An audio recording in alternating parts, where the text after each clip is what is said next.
Welcome back to Saturn Park. It's Mike Garrigan and Shannon Kelly live here with 23 News. And we have just had our third speaker just begin. Now, there was a little bit of lull in the action. This is a speaker that's been at the previous two meetings here by Rockford Youth Activism. New information on the double homicide investigation in Janesville. Police say the two women who were found shot early this morning had been in a car that was later found in a Chicago suburb. 11 hours after the first explosion, you can see the smoke still billowing from the ChemTool plant here on Prairie Hill Road. We should mention too that Chief Wilson said they still don't know the cause or origin of the fire. As soon as they do, they will let the media know, and we will let you know as well. And people are claiming that the Earth's tilt today and only today make it possible for a broom like this one to stand up all by itself. Believe me, there is a bottom to this broom, and we decided to test this out ourselves. We found several brooms here at the station. Well, you take it from here. I'm going to get ready for the morning show. All right, check out the latest at WIFR.com. We'll see you tomorrow. As protests continue throughout the country, Freeport faith leaders gather with the community, advocating for change and demanding justice. Meanwhile, the weather today was kind of ooey-pooey, but it's going to be a lot better tomorrow. There's that transition. The king of Segway strikes again. Now there's complete mayhem. Police are coming in now. They're making arrests.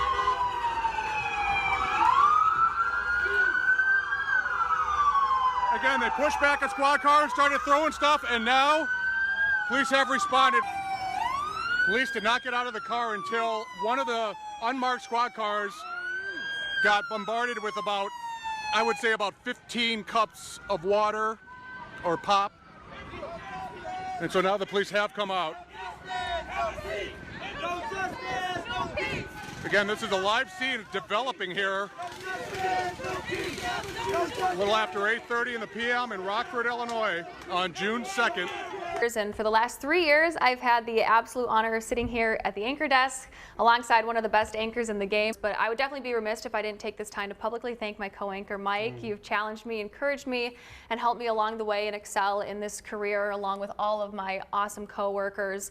I wouldn't be the anchor, reporter, person I am today without your guidance. I'm so lucky to work with someone as talented as you and as hardworking and hilarious. Next adventure. I've been doing this a long time, and I've worked with a lot of talented journalists, but this is no hyperbole, Shannon. You are the best all-around co-worker I've ever had. So I'm going to be up on the roof, I think, if you need me, just crying and pouting and refusing to come down. But no, good luck to you. You're going to do so great. So let's get straight to my co-anchor, Mike Garrigan, who kicks off tonight's team coverage from South Beloit High School, where a news conference is expected to begin any minute now. That's right, Shannon, and I am told it's an all-encompassing press conference. It was put together by the city of Rockford, but there's going to be people from all over Rockton, Winnebago County, including Dr. Sandra Martell, the health administrator for Winnebago County. They're all huddled together, preparing to talk. In the meantime, we'll tell you a little bit more about what's going on. Governor J.B. Pritzker has activated the State Emergency Operations Center. That means not only is the Illinois National Guard being deployed here to Rockton, but several other agencies, including the IEPA, the Illinois Emergency Management Agency, the Salvation Army, Red Cross as well. The governor has also now asked residents within a 2-mile radius of the plant on Prairie Hill Road to evacuate. And it looks like we are starting that press conference right now. Started here in about 5 minutes. Oh, okay. We are told now that it will be in 5 minutes, this press conference, so we could talk a little bit more about what's going on. The governor also encouraged those in the area to wear masks out of an abundance of caution. Now, we had from our sister station in Madison, our Gray sister station, Elise Romas was at the late morning press conference earlier today, and she now has the very latest live from near the ChemTool plant. Originally, anyone living within a 1-mile radius of the ChemTool plant was asked to evacuate. That stretches out from Yale Bridge Road to the north, East Main Street to the south, the intersection of South Bluff and West Rockton Road to the west, and near Door Road to the east. But as of 2:30 today, they doubled that. It is now within a 2-mile radius of the plant. If you live there, you are asked to evacuate. And let's see if we have 23 News reporter Allie Rasper. She was in Roscoe today, where officials are offering shelter at the middle school to residents who have been evacuated. Reporting live at Roscoe Middle School, Allie Rasper, 23 News. Thank you very much, Allie. And as the smoke from the explosion travels for miles around the Rockford region, 23 News reporter Kristen Camilleri spoke with area health experts about the air quality and also shared some precautions that residents should take. Thank you, Kristen. Once again, reporting live near ChemTool Incorporated. Let's learn a little bit more about the company. It was founded in 1963. The Rockford manufacturing facility was built in 2008. A year later, ChemTool moved its corporate headquarters to Rockford. That building was not damaged in today's fire. There were about 500 people working at the ChemTool Rockford manufacturing location, and ChemTool is the largest manufacturer of grease in the U.S., meaning lots of oil-based lubricants produced in that building, and that's why we saw explosions, and that's why we are still evacuating the area, and that's why with 500 people out of a town of less than 8,000, it's going to make a big, long-lasting impact on the community. Again, the press conference should start in about a minute or two. As soon as it does, we'll come right back here and have that live for you. But now, reporting from South Beloit High School, Mike Garrigan, 23 News. Everyone old enough remembers exactly where they were on 9/11. But one Byron man's memory of the attacks on the Twin Towers includes helping in New York from September 12th through the 17th. I had a chance to talk to this Ground Zero hero just days before the 20th anniversary of the deadliest terrorist attack in human history. A time when the world asked ordinary men to do extraordinary things. Over the last 23 years, Aurora Battalion Chief Randy Leake has commuted from his home in Byron thousands of times. But one trip home from work on September 11, 2001 stood out more than all the rest.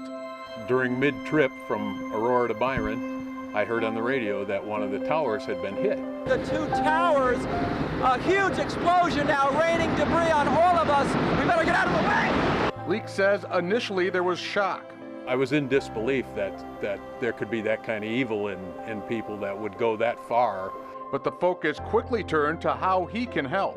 That's the nature of what we do. We run toward danger to help others. Leake was one of 6 from the Aurora Fire Department with technical rescue training, chosen to head to Ground Zero. We had 200 plus guys at that time, and 200 of them would have answered the call in a minute. Leake took the first leg of the drive from Illinois to Manhattan, but as he crossed the state line into Michigan, he got pulled over. I said, well, we're kind of on a mission. I explained to him, and he says, I just want to tell you, in my state, he says, I've already radioed ahead. He says, get there, fellas. It's the only time in my life I'll probably get caught doing 82 miles an hour in a 65 mile an hour zone. And the last thing the officer says was, go along and God bless you. When the 6 Aurora firefighters finally reached New York, Leake says the only way to describe the atmosphere was surreal. The closer we got to Ground Zero, it was like a September snowstorm. Just the amount of dust that was in the air, it was thick. You could cut the air with a knife. Leake and his Aurora crew worked the bucket brigade for several days. We worked anywhere from 8 to 12-hour shifts on the pile. A stressful time that was eased by the kindness of New Yorkers. And you saw those restaurants that were closed for business, but yet their employees and the owners came out and cooked for and presented that food to the rescue workers. And I thought, you know, they didn't have to do that. But once again, everybody in the country wanted to be, and a lot of people in the world wanted to be able, what can I do to help? This is something that happened during the time when we were there. Perhaps the most memorable act of kindness for Leake was when an older lady came up and handed him a pin of an angel with a very small piece of glass in it. I had no idea until I got home later that inside that glass, if you held it up to your eye, it had an inscription in it. The vision of an angel flying through the air can make you smile and take away your fears.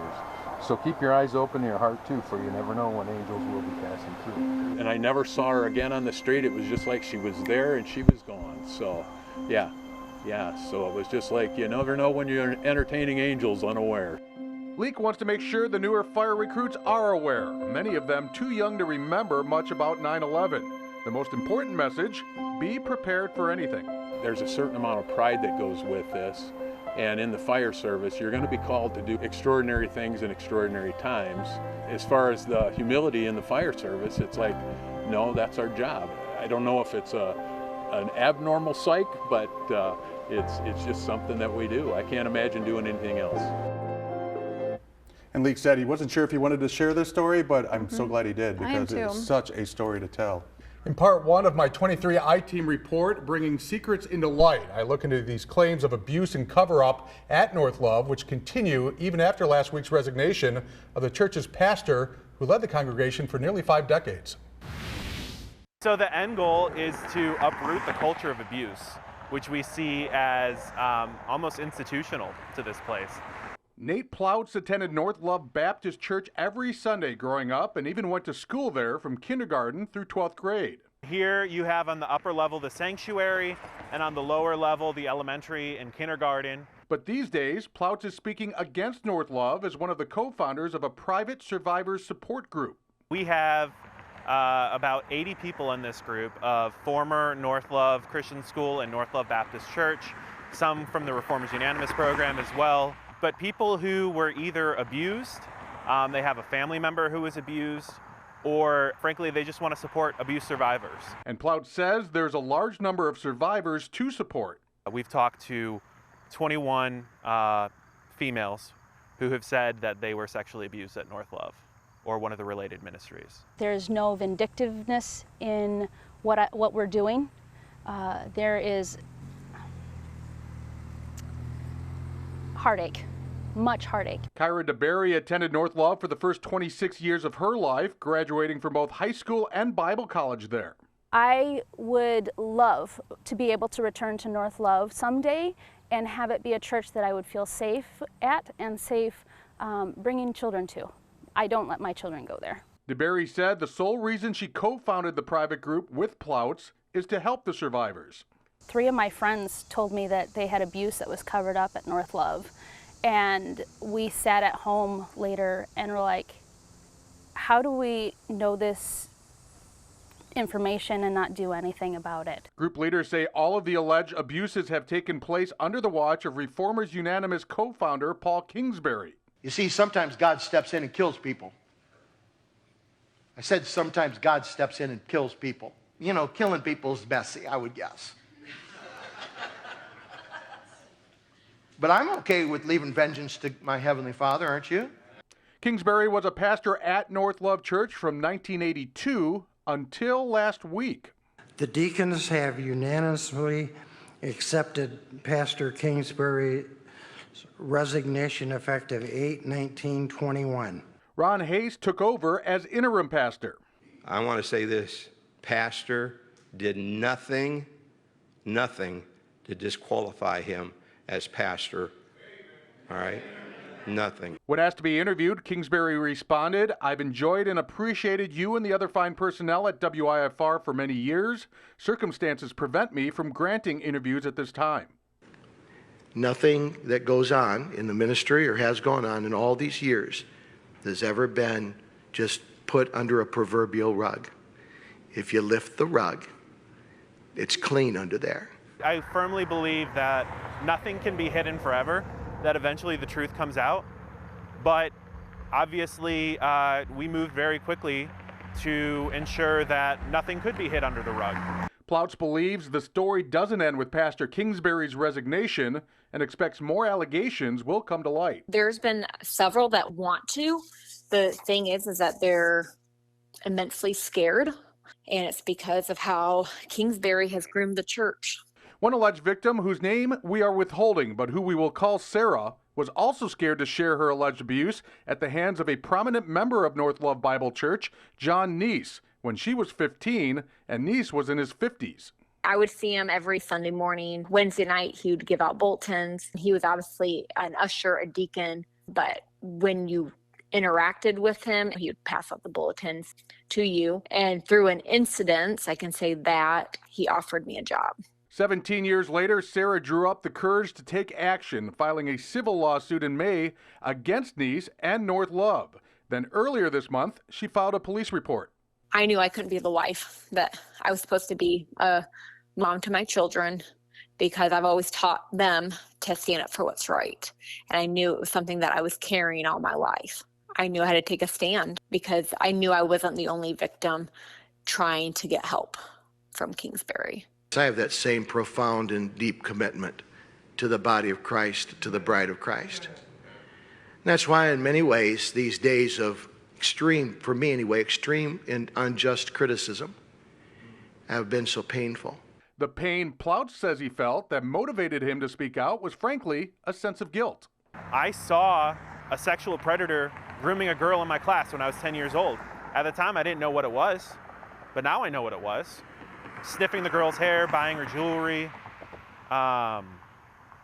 giving her a back rub. I mean, that's that's a memory that will haunt me for a very long time. I specifically have been told that we're hurting the cause of Christ, which as a follower of Christ I would never want to do. I simply want the truth. And the truth is not always fun. The truth is not always pleasant to see. It's sometimes ugly, and that's just kind of where this is at. It's an ugly truth. The deacons are fully aware and take serious the allegations being made against Pastor Kingsbury and North Love Baptist Church. The deacons are united and looking into these matters. Please give us time and have patience as we seek the truth in Christ. We are not identifying the woman we are calling Sarah, in part because she was a minor at the time of the alleged abuse. She said she couldn't comment specifically on the allegations, but the 33-page complaint describes inappropriate touching, fondling, masturbation, groping, and other sexual acts.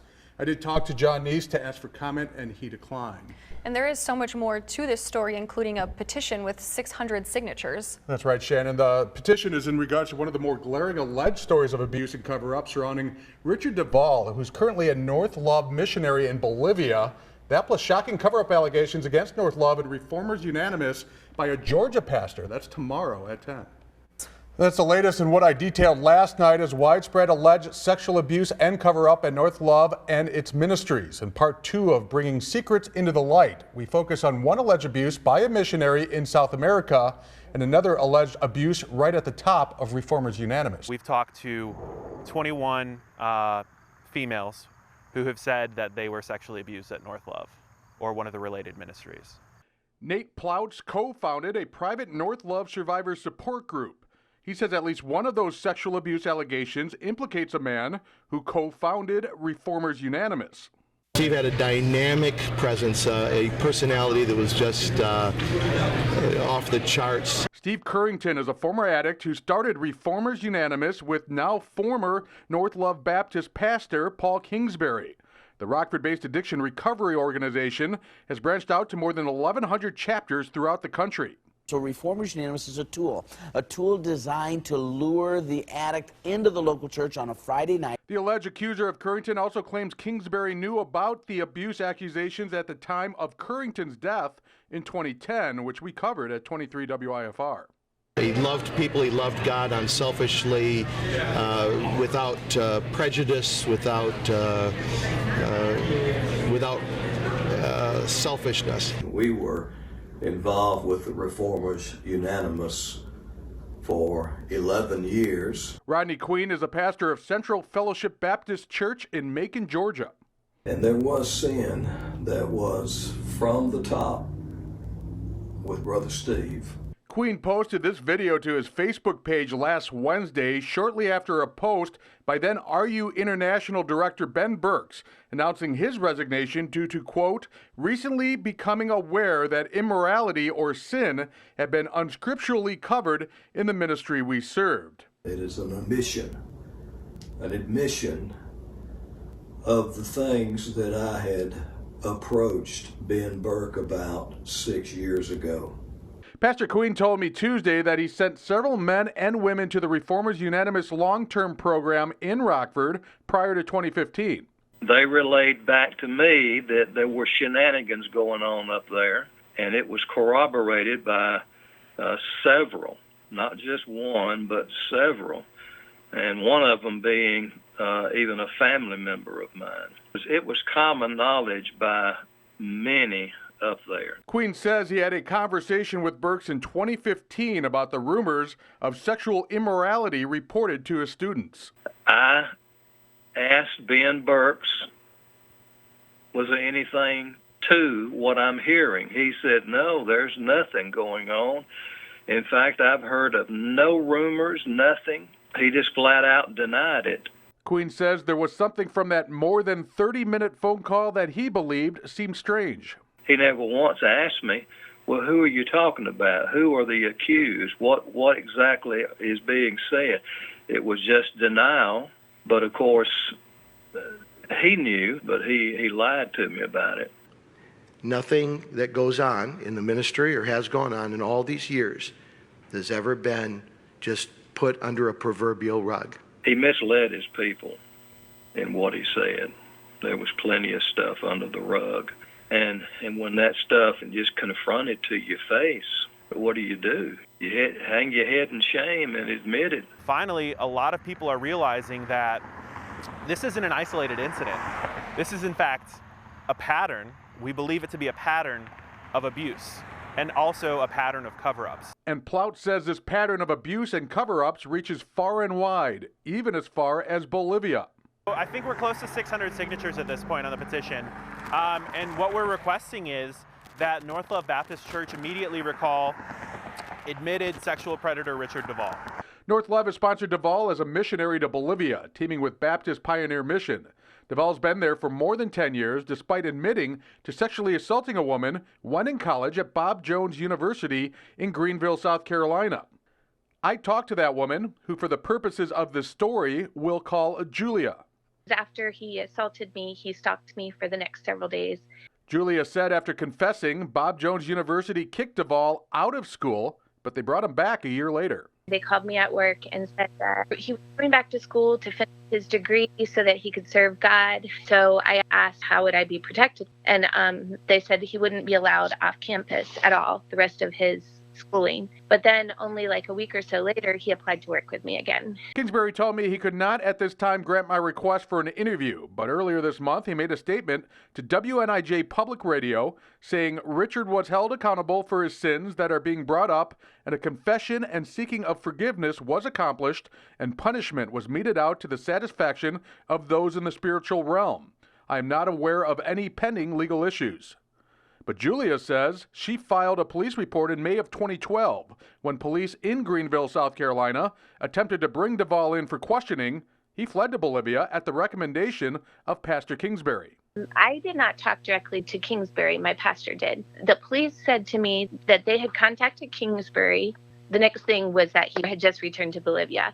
When I talked to Baptist Pioneer Mission, they said that Kingsbury sent him out of the country without even telling them. Julia says she received extreme pushback from Baptist Pioneer Mission before filing the police report. The mission board offered me anything I wanted. They said to name what I wanted, to agree not to cooperate with the police. And then they said if I did cooperate with the police, I would be sending people to hell. That every Bolivian who went to hell after that he wasn't able to minister to, it would be on me. What we're asking is that North Love Baptist Church do the right thing and at the very least recall him from the mission field. At the very least, stop him from running a children's orphanage. At the very least, stop him from teaching girls basketball in a foreign country. Our attempts to reach Ben Burks and Richard Duvall so far have not been successful, and if you missed part one of Bringing Secrets into the Light, you can still check it out at WIFR.com.